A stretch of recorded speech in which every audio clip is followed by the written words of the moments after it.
everyone, it's Sam and welcome back to my channel. In today's video, I'm going to be sharing with you how I planned my wedding. I have a couple of things on the table in front of me and I'm going to walk you through each one to show you what I did to get ready. A little bit about my wedding.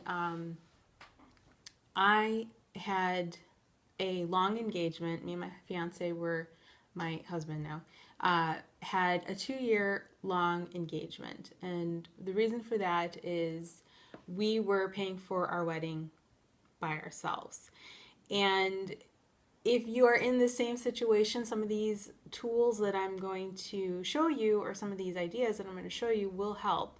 I think will help out a lot, because I know that when you have somebody who's had and planned a wedding, to hear what they went through, it helps you kind of get ready for what your big day will be.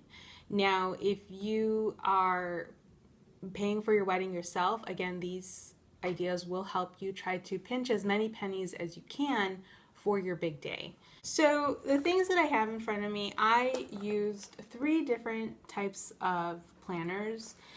This one I found at Office Depot about 2 years ago, and it's an accordion organizer. As I mentioned, I'm not too crazy about the button in front, but this one's on top, so this one was a nice accordion organizer. And inside I had all of our contracts and important information, receipts, any deposits that we had made. I kept everything in here. And it was very helpful to stay organized, because there was a couple of things towards the end we weren't sure about. So I had a nice place for everything to be in one spot. So that was my first planning tool. So the second thing that I had as my planning tool was a lookbook. This is what I kept all my printouts. I'm old-fashioned. I still print out pictures and I collect images on my computer, and that's why I fell in love with Pinterest, is because I had collected a lot of different images of the type of wedding I was going for. My husband and I were having an intimate afternoon wedding that was inspired by The Great Gatsby, that was DIY.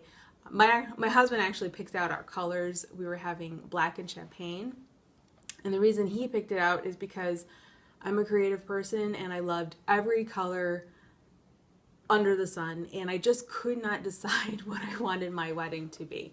But anyway, getting back to the lookbook, I would print out things and I would attach it or put it inside my lookbook as a reference, so that I would not deviate or defer away from the original idea.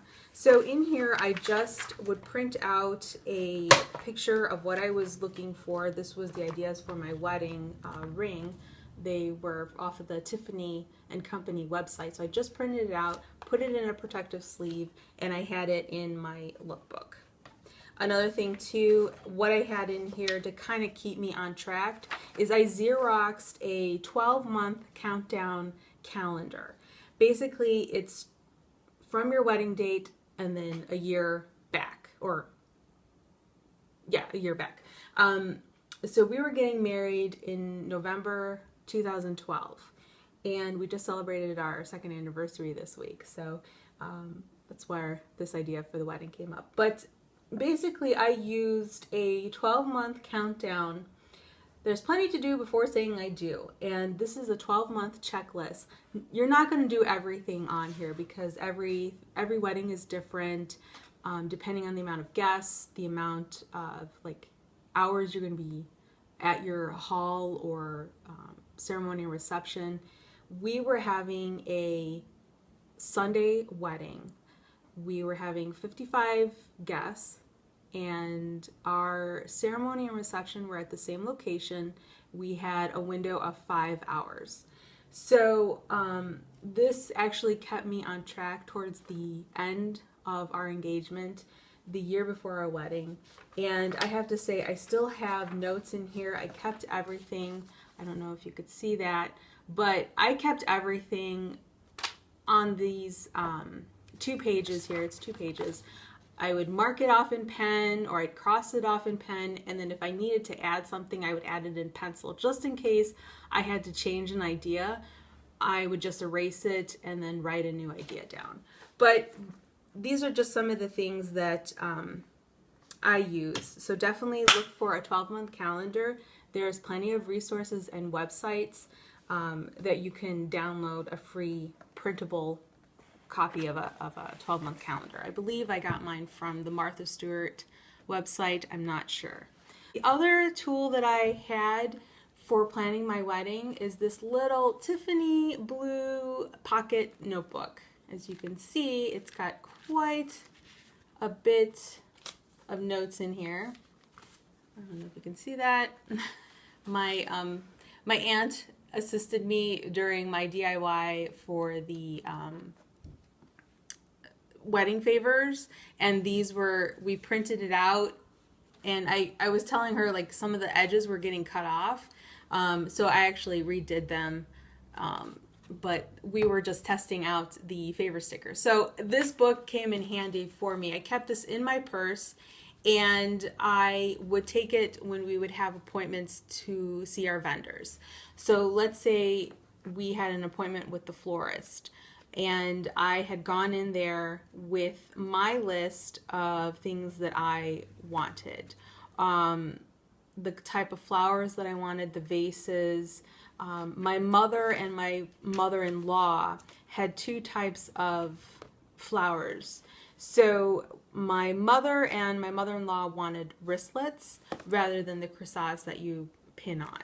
So I marked that down, and I took it to, when I went to see the florist, I made sure that I had this because it was easier to carry this little guy than to carry this or this. You know what I'm saying? These I kept at home. The lookbook I kept at home. The contract material I kept at home because I didn't want to lose anything traveling back and forth to different vendors. So this was just my go-to notebook when I would have appointments with our vendors. If I had a question that I came up with, sitting here during dinner or at work, I would read something, and then I would have a question on what time I should have it delivered or something like that. This little guy, like I said, was very helpful. Now, you don't have to have something like this. This was my favorite color, Tiffany blue. And they sell all different kinds of little notebooks. I found this at Office Depot.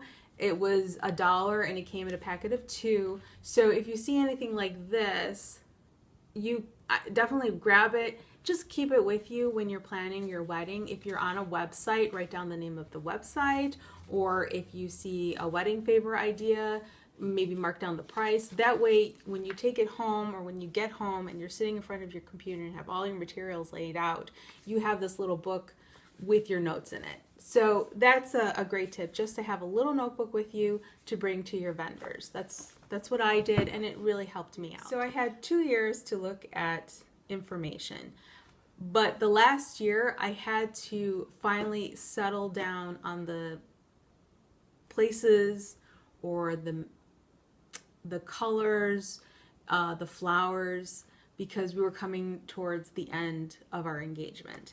Now, one of the magazines that I loved and I thought was very resourceful was The Knot, and they also have a website, theknot.com. And I was looking at 2 different vendors, but we actually settled on the Morton Arboretum in Lisle. We had a lovely time there with just being outside and being surrounded by nature. We fell in love with that place. I took my husband, at the time my fiance, he was living in New Orleans, so we had a long engagement, and I took him there on one of his trips in town, and he fell in love with it, and he said, absolutely, let's get married here. We got engaged there, so it just made sense. But some of the other places that I was looking at was Hotel Baker in Geneva. That looked awesome. And Salvage One in Chicago. A lot of the weddings that I saw, I absolutely loved that eclectic look, the different types of styles and old vintage things. So those were the two places that I was looking at. So if you're interested, I'll definitely link those websites for you below. I wanted to have a wedding that was unique and not at a banquet hall. That's just my personal preference. Everybody's different. So, you know, if you're looking for something that's different, I'll put those down for you. But anyway, the knot was a really good resource for me. It had a lot of beautiful pictures in it. Like I said, I'm a visual person. I'm a picture person. And it gave me a lot of creative ideas to work with. So if you're looking for a magazine to give you some ideas, definitely check out The Knot. I found this at Target. This magazine is 4 years old. This is from October 2010. So it's still in print, but like I said, it tells you how much I love this magazine that I kept it for 4 years. So that's another tool for you. Another resource that I used was websites, and I'm going to name a few for you that I really enjoyed, that had unique ideas. I wanted, like I said, something different, and I thought these 5 websites actually did the trick for me. So the first website that I really liked was ruffledblog.com. It was very, very unique ideas. StyleMePretty.com, IntimateWeddings.com, Project Wedding. Project Wedding was more if you're doing less vendor oriented and more DIY. So Project Wedding had a lot of unique ideas. I actually found the idea for my wedding brochure through Project Wedding, and then also the sweetheart table. We had a sweetheart table for our wedding. I also found that idea on Project Wedding. So if you're looking for some unique ideas that are more DIY, do it yourself, decor it yourself, check out Project Wedding. I think you'll really like that. Also, greenweddingshoes.com. Green Wedding Shoes, I think, if I remember correctly, focused more on nature weddings, like outdoor weddings, backyard weddings, more elements weddings, like your centerpieces are made out of pine cones and tree branches. Also another place for DIY earth-friendly ideas is greenweddingshoes.com. So check that out. I think you're really gonna like that website as well. Also, one of the things that I will recommend is wedding walks. If you've never heard of a wedding walk, some downtown areas like Downers Grove, Naperville, maybe Glen Ellen, you'll have to definitely research. But a wedding walk is basically, or a bridal walk is kind of different than you would go to a wedding convention. They are local vendors that have participated together to bring brides into the downtown areas to see the shops that are there. And I went to one in Downers Grove called the DG Bridal Walk, and I had such a lovely time. Even though I had pretty much all my vendors at that point, I was still looking for favor ideas as well as costume jewelry for my gown. So this was just an example of what they do. They gave us a lot of different coupons for the stores that were in the area, and we used one of the coupons from the stores to get, I don't know if you can see that, but it's our huge poster in the background. And we had a $50 off coupon to put the order in, and so that was one detail that I wanted at the wedding, and it has our names and our date and where we got married. So this is actually the first part of my wedding series. I hope that these tips were helpful. The second part, I'm actually going to walk you through a list of things that I put together when I was planning my wedding. If you have any questions or comments, please leave them below. Don't forget to like that button if you enjoyed this video, and definitely subscribe. Also, follow me on Pinterest and Twitter, and I will see you next time. Thanks so much for watching, and take care. Bye-bye.